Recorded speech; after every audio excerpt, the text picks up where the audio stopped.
In the 1960s, America went through a revolution. Movies like The Sound of Music gave way to movies like The Graduate and Midnight Cowboy. Books came out like The Naked Ape and Everything You Always Wanted to Know About Sex. Divorce rates, unwed births, prison populations, welfare spending, and the national debt soared. There is no legislation or government program that can solve the problems caused by the sexual revolution.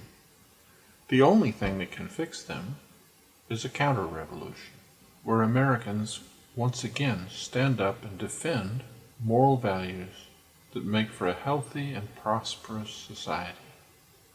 Let's look at how this can happen. We begin with a simple American pyramid. At the top, we have our broken government, hopelessly unable to pay its bills. In the middle, we have society. This includes everything from businesses to schools, to churches, to media, everything where people are related to one another. Above our third level, the family. The family is a social institution vital to the success of a civilized society. Vastly more children of divorced and unmarried parents drop out of school, get pregnant without being married, and commit crimes. None of this is in question. It's obvious. The solution is as well. Going back to our American pyramid, the level beneath family is marriage. The gold standard in families is built on the gold standard in marriages.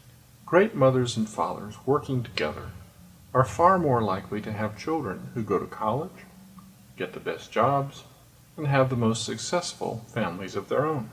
Children raised by their married, natural parents have 3 times the family income of children raised by single mothers, and the income disparity is growing. If you undermine marriage, you hurt children, families, society as a whole, and government. The destructive effect goes straight up the pyramid. The revolution of the 1960s ridiculed saving sex for marriage. Lust was presented as the driving force of life. Whatever you were born to desire, or were sidetracked into, that's what you were told you must live to pursue. Back to our pyramid. The layer holding up the institution of marriage is America's moral code.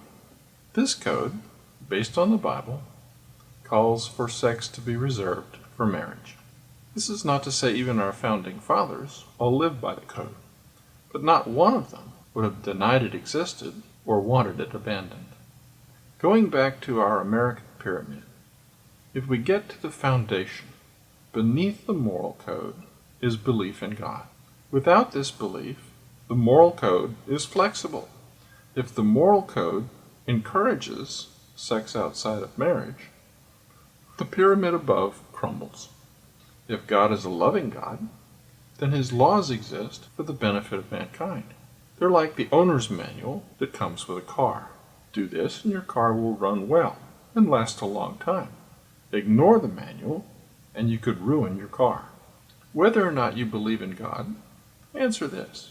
What would happen to America if sex was reserved for marriage?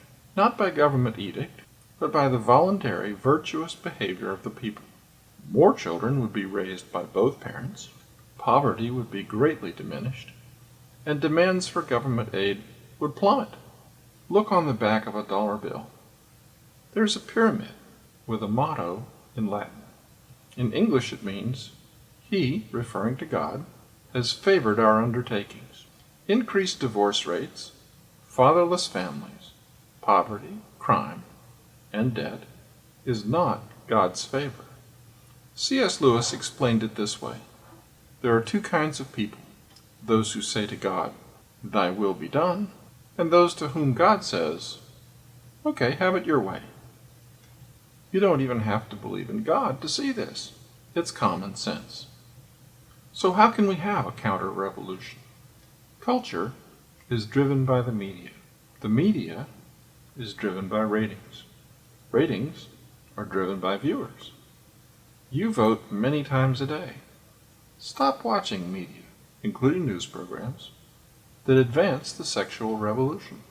Look for media that sides with the values that make America stronger. Please join the Common Sense Revolution. Vote with your remote. Please encourage others to watch this video and join you in the revolution as well.